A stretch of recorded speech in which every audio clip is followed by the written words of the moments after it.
And it's the environment to which we now turn. This year, we're very lucky to be joined by Miles Allen, who is Professor of Geosystem Science and Head of the Climate Dynamics Group at the University of Oxford. We'll begin with a pre-recorded intervention or presentation by Professor Miles Allen before we turn to a Q&A, which will be hosted by David Susser, who is a Managing Director of ICT Development Associates.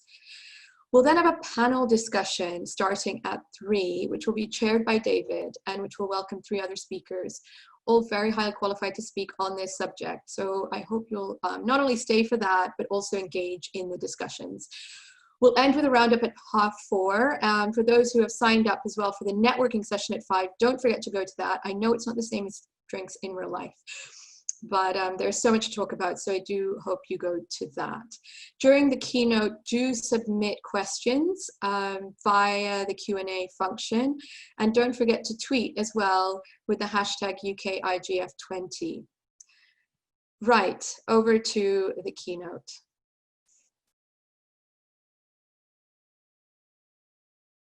Good afternoon. So David asked me to give you an overview of the overall climate challenge, and I thought I'd sum it up with just these 3 figures, all of which are from the IPCC special report, the Intergovernmental Panel on Climate Change special report on a global warming of 1.5 degrees from 2018, which is the most up-to-date assessment from the IPCC of what it's going to take to limit warming to 1.5 degrees and why we should be aiming to do so. So if we look at the first figure, this tells us where we are. Human-induced global warming has reached 1 degree with a range of uncertainty, not very large range of uncertainty actually, just plus or minus 20% or so. And it's increasing at 0.2 degrees per decade. So that sets the challenge into context. If we want to limit warming to 1.5 degrees, we haven't got very much time to do it.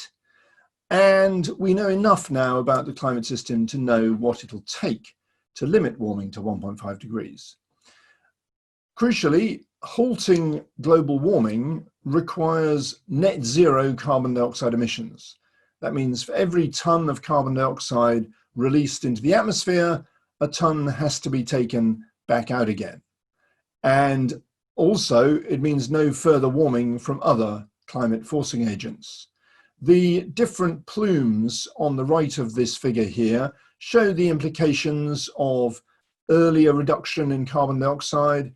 In blue, you can see we can slightly, by really aggressively reducing carbon dioxide to get it to net zero by 2040, we can shave a couple of tenths of a degree off global temperature, off the peak global temperature. But we also need to act on other climate forcing agents, and that's relevant to the tech sector because in a lot of your production systems, other greenhouse gases, notably the industrial gases, fluorocarbons and so on, play a big role, and we need to get warming due to these other gases under control as well in order to stop global warming. So that's what it's going to take. And the fact that we are now at 1 degree warming at 0.2 degrees per decade, in fact, we've passed 1 degree already, that report was from a couple of years ago, means that we've got about 40 years to halt the warming if we're to limit future warming to 0.5 degree, which is roughly what it would take to achieve the Paris Agreement goal of pursuing efforts to limit warming to 1.5 degrees. But we can only do that if we hit the brakes now. This number, 40 years, just follows, if you think about it, from a sort of simple braking distance analogy. If you're driving down the road and you see the stop sign and it would take you 2 seconds to pass it at the speed you're going, if you hit the brakes immediately and stop in 4 seconds, you'll stop at the stop sign. So it would take us about 20 years to get to 1.5 at the speed we're going. So we've got about 40 years to stop the warming if we're to limit future warming to 0.5 degrees, to limit warming to 0.5 degrees. But as I say, only if we start decelerating right away. And at the moment, the rate of human-induced warming is actually still accelerating. It's still going up because carbon dioxide emissions are still rising despite the blip caused by the COVID-19 pandemic, and other greenhouse gases like methane and nitrous oxide are rising as well. So unfortunately, on the climate issue, pretty much all of the observable indicators are going in the wrong direction. That said, there's a lot of words being said and a lot of promises being made about green recoveries, particularly after COVID. But so far, it's primarily words and promises, not showing up in actual global emissions. The question the 1.5 degrees report was asked was, among other things, is it worth trying to limit warming to 1.5 degrees? And we made it very clear that every additional 1/10 of a degree of warming increases risks. It increases risks to iconic, unique and threatened systems, things like warm water corals, 70% of which are expected to be gone by 1.5 degrees, and almost 100% will be gone by 2 degrees. So that's an example of a system that is heavily threatened by any further global warming. So unfortunately, since it doesn't look like we're going to be able to limit global warming to less than 1.5 degrees, warm water corals are looking in serious trouble. Risks of extreme weather events go up steadily as warming increases, and we're already seeing impacts on extreme weather around the world, and those impacts are expected to become more severe as warming rises. The colours on this figure, this is the sort of impacts on different reasons for concern in the IPCC reports, and the colours indicate the level of risk. As you can see, we're at sort of orange already. That's the grey band there showing the current level of warming. We're already at orange for unique and threatened systems and extreme weather events, and by 1.5 degrees, we'll be well into the red zone of high risk to these systems. For me, one of the most important impacts of climate change, and one that's particularly pertinent this year, are distributional effects, including in particular unequal economic impacts of climate change on different countries and different social groups, which increase rapidly past 1.5 degrees. So one of the key findings of the IPCC 1.5 degrees report was that we saw a significant increase in the number of countries, primarily in the global south, whose economic growth was adversely affected by warming between 1.5 and 2 degrees.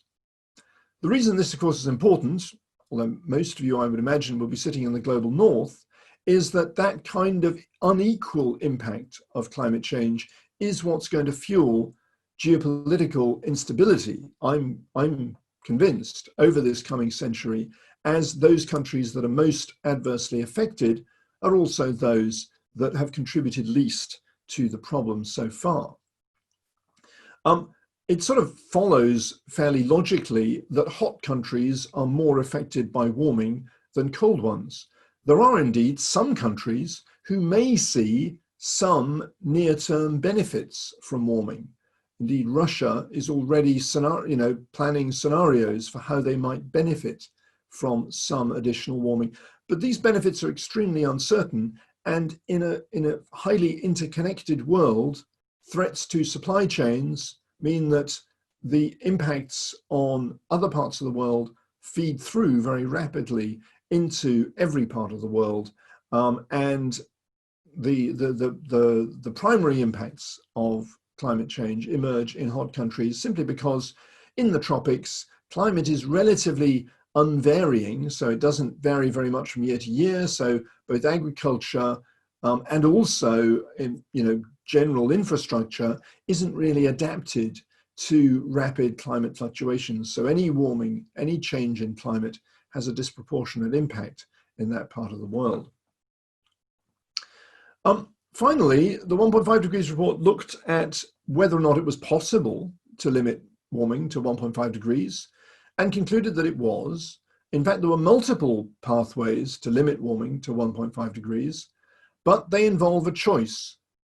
The choice we have face is between immediately reducing demand, primarily energy demand, versus large-scale permanent, and that means geological, carbon dioxide disposal. Lots of people talk about getting rid of carbon dioxide increasingly at the moment, and I just want to draw your attention to the brown curves here. So the brown curves here correspond to carbon dioxide disposal from in biological means of carbon dioxide disposal. So, you know, in a nutshell, things like tree planting. So you can see in these figures, these are 4 scenarios, all of which get us down to net zero emissions of CO2 around mid-century. The grey shows the continued production of CO2 from fossil fuels and industry. The brown shows release of CO2 when it's above the zero line, and then uptake of carbon dioxide when it's below the line by the biosphere. Think of that as trees, mangroves, other nature-based systems that might take up CO2. And the yellow is carbon dioxide that's disposed of permanently, re-injected back underground. And as you can see, it is possible to mop up some carbon dioxide by planting trees, but relative to the current rate at which we are producing carbon dioxide and relative to the amount of fossil carbon we are still injecting into the atmosphere, this is a relatively minor player. So it was interesting and somewhat depressing that much more airtime was spent to talking about tree planting in this year's World Economic Forum than was spent talking about fossil fuel emissions. And overwhelmingly, you know, as the tech sector is increasingly getting interested in this area, the sort of immediate solution people reach for is, okay, we'll offset our emissions by paying someone to plant a few trees. Well, this is can only ever be a temporary stopgap solution. If we want to avoid large-scale geological disposal, so we want to avoid committing ourselves to that yellow area of taking carbon dioxide back out of the atmosphere in the second half of this century, we need to reduce energy demand very rapidly. In fact, the low energy demand scenario on which that P1 figure is based involved something like a 30% reduction in global per capita final energy demand between 2020 and 2030. That's including poor countries as well as wealthy. Now that's, you know, that's certainly unprecedented. And although the study authors claimed it was possible without impinging on the sustainable development goals, it will clearly be extremely challenging, certainly gaining public acceptance for that level of energy demand reduction, particularly in developing countries. If we don't reduce energy demand at that sort of rate, we still have to reduce it, but if we don't aim for that sort of draconian reductions in energy demand, then we are committing to billions of tons of CO2 being re-injected underground by the middle of this century. The reason for this is that all of these scenarios, I'm just zooming in here, they show very similar maximum absolute reduction rates. It seems like in these are all based on models of the global economy, and they all envisage a similar maximum rate at which we can reduce emissions. And as a simple consequence of that, you can see the gradient here at the maximum is roughly the same. And as a simple consequence of that, every ton of carbon that we dump in the atmosphere today before reductions begin is a ton that has to be scrubbed out again before 2100 if we're to meet our climate goals. Even at the fastest possible rate of reduction starting now, we will still reach something like 1.5 degrees. So since we're not reducing emissions, every year we are committing to 40 billion tons of carbon dioxide being scrubbed back out of the atmosphere again somehow in the second half of this century. So this illustrates this point, looking at energy and industrial emissions in these 1.5 degrees scenarios. They come down, but the total carbon dioxide produced by energy and industry comes down not to zero, but to something like, by mid-century, something like 40% of what it is today. The total amount being emitted to the atmosphere, which is shown in blue here, comes down to zero, but only because in these scenarios, a very large amount of carbon dioxide is re-injected underground. The right-hand panel here just shows the fraction of carbon dioxide that we produce by burning fossil fuels that is re-injected back underground. As you can see, that goes up to 100%, as it has to, for emissions to reach net zero. So how can the tech sector help this happen? Well, I would say not just by reducing your own emissions, and certainly not just by offsetting your emissions by planting trees. The problem is we will keep finding ingenious ways of using fossil carbon, all the way from city breaks to Bitcoin. This picture shows a particularly striking example of the enormous pressure to use fossil carbon. This was a village in Greece in the 90s and 2000s, where they discovered it was built on a lignite deposit. That's a particularly dirty form of brown coal. And as you can see, they literally dug out the ground underneath the village, leaving only the church standing in order to get at that lignite.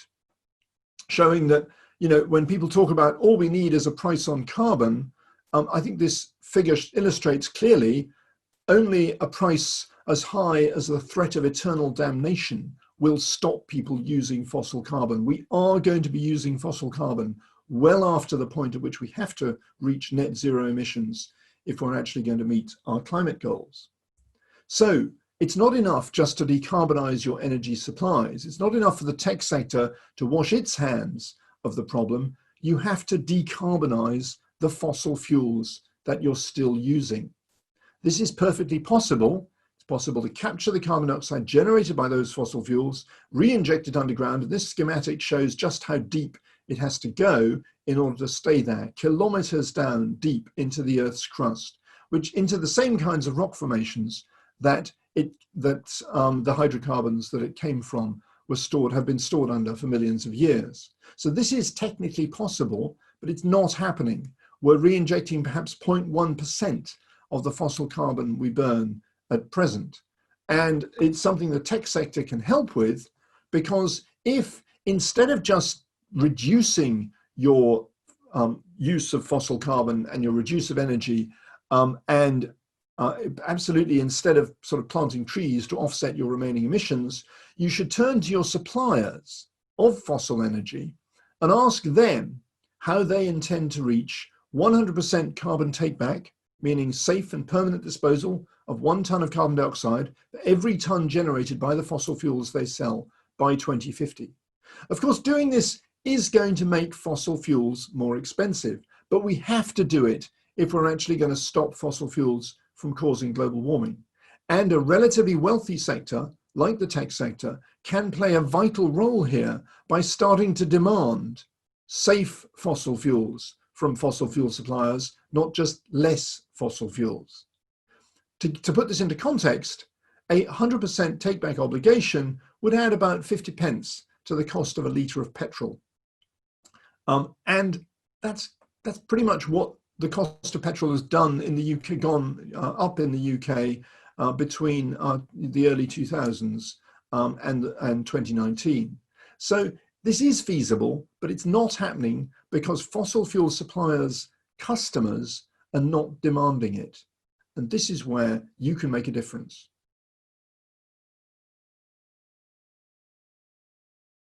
Hello, everyone. Thank you very much, Miles, for that keynote. I'm going to hand over to Miles and David in a second for the Q&A, but first let me introduce them very quickly to you. These are shortened bios, so hopefully that's okay. Miles Allen is Professor of Geosystem Science in the School of Geography and the Environment, University of Oxford, as I mentioned before, and head of the Climate Dynamics Group in the university's Department of Physics. And he has served on the UN's Intergovernmental Panel on Climate Change, or IPCC, as well. David Susser is Managing Director of ICT Development Associates, which he founded in 2002. This provides expertise at the interface between the information society and public policy, particularly concerning development, environment, governance, and rights. He has worked for many years with UN agencies and has led work on digitalization in the environment for the International Institute for Sustainable Development, and the UN's Department of Economic and Social Affairs. As you can tell, I'm quite keen to get on with the Q&A and to make sure you have plenty of time for that, David and Miles. So over to you now. Hello, thank you, Chantal, and welcome everybody. So I'm delighted that what we've had here for the first time at the UK IGF, and indeed for the first time at the global IGF, that we're having a discussion about the environment, which is substantially impacted by the internet and by digitalization, and will be more and more impacted by it over coming years. And it's always been something that I thought is really important, that the internet world, the digital world, should listen to the expertise of those in other sectors that it affects in order to think through its own strategies and plans and responses to issues. So I think it's really important for us to hear that message about what the environmental challenges are that we face over the future, which sets the scene for what our technologies are able to do. And also to have from Miles there a suggestion which is different from those that we would normally hear. Many discussions around the internet and the environment are concerned with how the internet can fix things, with looking for digital solutions. And as we'll talk about later in the next session, solutions are only part of any answer of any issue here. I start, Miles, by asking question that's coming in here. So that many big tech companies have made climate pledges recently. Google, Amazon, Microsoft. You and I were discussing net zero before we started here. How realistic do you find their targets and their sort of the paths that they might be proposing to take to reduction? How strongly committed do you think those companies are? Well, it's a great question. And actually the way you put it is an easier question, but the way that Michelle put it, so how realistic are their targets? I'm sure they can meet them. I mean, these are wealthy companies. They've left themselves enough flexibility in how they're going to meet these targets that I suspect they will manage to achieve them. What these companies, by and large, are setting, I'm not familiar with the detailed targets of each of these companies, but by and large, companies are setting themselves goals for years in which they're going to achieve net zero emissions, which means the net in net zero means that any continued carbon dioxide generated by the company's activities, and there's obviously always a sort of definitional aspect of this, of what are the company's activities, where do they stop, and so on. But the net in net zero is that the remaining emissions associated with the company's activities are offset in some way by carbon dioxide being either taken back out of the atmosphere or paying somebody else who would have emitted carbon dioxide into the atmosphere not to emit it. And that somehow sort of is seen to compensate for your remaining emissions. Now, there's good sides to this. It channels resources towards reducing emissions. It helps, and these are because these are voluntary, generally speaking, voluntary actions by these companies. They're doing it for, I guess, branding reasons. They want their customers to see them as on the front foot in terms of these big trends. A lot of these customers have a lot of these. Companies have a prevalence of young customers, and obviously young people tend to be, understandably, particularly concerned about these issues, completely rationally so, because of course it's, as my figures illustrated, it's the next generation that's going to be footing the bill for all this. Yes, they're realistic, but the difficulty from a climate science point of view is in this last point, the proposed paths they take. Companies thinking, and this is, perhaps it's not fair of me to complain about this, because it's good that these companies are making these commitments, but I wish there was more thought about how a company's own commitment feeds through to the international effort. Because companies can help by offsetting their own emissions, but that will only work when, particularly if they're paying somebody else to not emit, that's a measure which is only available when there's somebody else around emitting. And so in a net zero world, that way of compensating for your remaining emissions won't be available anymore. And the other class is if you're paying somebody to plant trees to compensate for your fossil fuel emissions. Again, in a net zero world, that sink of carbon is probably not going to be available anymore, because we're going to need all the trees we've got just to sort of balance the biosphere itself. So, I think companies do need to look forward to the way the world may look in 20 or 30 years' time. And tech companies are quite good at this because they are sort of quite forward thinking, and ask themselves, how can we achieve net zero in our own operations in a way that maximizes our impact on the opportunities for the rest of the world? And some are doing this. I mean, I particularly, I think I'd like to draw attention to the contribution to direct carbon dioxide removal from the atmosphere in Microsoft's pledge, for example. They're recognizing that that's something that's going to need to happen in the future. They don't need to do it now in order to achieve net zero, and it's much more expensive than, say, planting trees, but they're recognizing this is something that will be needed in the future, and so they're going to make it part of their commitment. And I think that kind of forward thinking makes these pledges particularly valuable. But, Henriette Esterhuizen, who chairs the global IGF, is asking whether you'd recommend regulatory intervention in order to push this on. We've been advocating here in Oxford. In fact, if you look up Oxford Martin Principles for Net Zero Carbon Investment, we've been arguing for some time that companies, in order to, first of all, as a duty to their shareholders, but potentially as a regulatory requirement in future, have to explain what they're going to look like in a net zero world. So, and that's the essence of these Oxford Martin Principles. And so I think the path tends to be voluntary action, but under strong pressure from shareholders, or under regimes like the Task Force for Climate-Related Financial Disclosures, the TCFD, which is pushing companies to think about their climate risks and the risks associated with their business models over this transition. And then that paves the way for regulation. But eventually it'll have to be regulation, because you've got to have a level playing field. And if a company, the problem we have is that dumping carbon dioxide into the atmosphere just happens to be a very profitable activity. So as long as that's as long as that's still allowed, it's going to, a tech company that indulges itself in dumping carbon dioxide into the atmosphere is always going to have a little bit of an edge, if it can get away with it with its customers and so on, over one that doesn't. So that's where, thanks for putting the link up there. And so that's where I think eventually regulation will be needed. So can I ask you about, it's been quite rare for those of us in Internet Fora like this to be discussing environmental issues. And I'm curious as to whether it's equally unusual for people in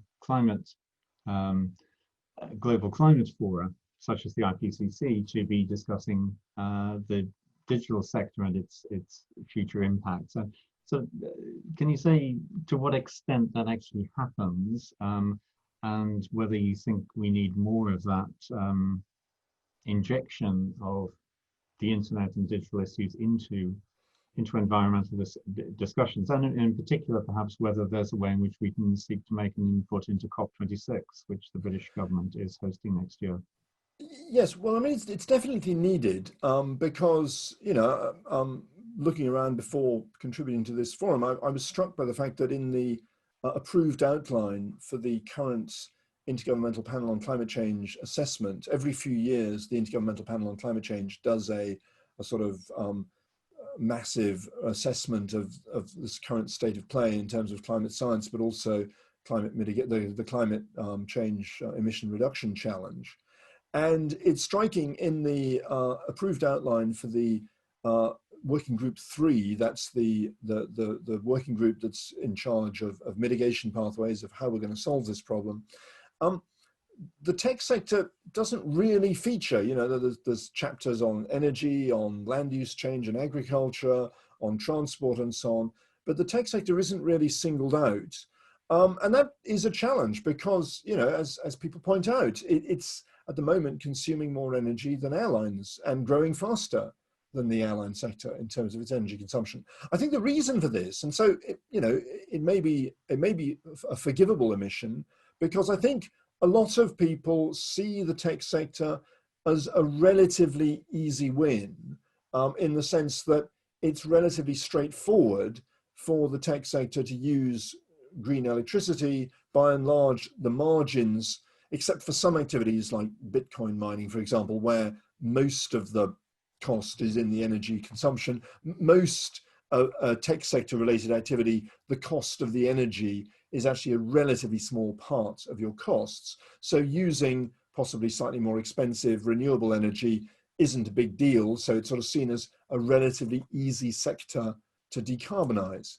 But the problem with that logic, of course, is that you know, as long as we're all drawing electricity from the same grid, it's the mix of inputs to the grid that really determines our carbon footprint, not whether or not we buy electricity from a green supplier or not. So, you know, I think that the fact that the tech sector is consuming so much energy and its energy consumption is going up so rapidly, it means that, you know, even if it uses green energy, it's still competing for that green energy with other sectors, potentially driving up the cost of green energy just by competition. And that is, you know, perhaps a problem that we need to be, you know, in the climate science community, paying more attention to, particularly because there's a lot of emphasis on the tech sector in mitigation scenarios, in scenarios for emission reductions. I mentioned that P1 scenario in the IPCC special report. That makes very heavy use of tech sector innovations like, you know, the smartphone controlling lots and lots of different devices. So you cut the number of electronic devices in the home. That's one of the innovations they propose in that scenario. Now, I know that's not the trend. That's not the way things are going. But they point out in that scenario, we could go in that direction towards much more sort of universalized devices, so as to cut the both material footprint and the energy footprint of home devices. But it's, you know, if it's not the way things are going, it's certainly a risk that things may not go that way. One last quick one. Sorry, I forgot to address your point on COP26. I think that the tech sector should be heavily engaged in COP26. I think the UK government is really looking around for ideas for COP26 at the moment, to be frank. And although the digital economy isn't one of their sort of highlighted main themes, arguably perhaps it should have been, but I think they're very open to the fact that the digital economy is an area of opportunity for climate mitigation, and one that we've learnt a lot about in the course of the COVID-19 pandemic. You know, I was an author on a paper in Nature a few weeks ago, which was actually looking at conference travel and the impact of, you know, where academia is going in terms of conference travel post-COVID, now that we've all been learning how to do conferences online. And, you know, I think this is going to be part of the big social trends of the next 30 years if we're actually going to achieve net zero. I should have explained it for anyone who doesn't know. The COP is the next major global conference on climate change, which is being held in Glasgow next November. Yeah. With the British government as host. We've run out of time, but one last quick question, which is here. Do we in the tech sector have a higher moral responsibility to address these issues? And perhaps there's a concept that I will talk about later, which is responsible innovation. Do you have a sense of responsible innovation? I mean, I think you have an opportunity because, you know, the tech, it's a relatively high margin sector, and as such, it's a very future focused sector. Most of your customers and beneficiaries are the generation that are going to have to carry the can on climate change. So yes, I mean, I think the tech sector does have a special responsibility here, not particularly for any sort of particularly complicated reason than just, you know, your duty to your customers. So I think there's an opportunity here for the tech sector to really take a lead. And as I say, the crucial message I've got is, lead by all means, but think about solutions that other sectors can follow. And above all, think about how we're going to decarbonize fossil fuels themselves rather than just reducing our dependence upon them. We have to reduce our dependence upon them, but we're not going to get to net zero by just reducing our energy demand and reducing our consumption of fossil fuels. We're going to have to fix the ones we're still using. And that's an area where the tech sector can play a vital role in demanding that of your fossil fuel suppliers. Okay. Miles, thank you very much indeed.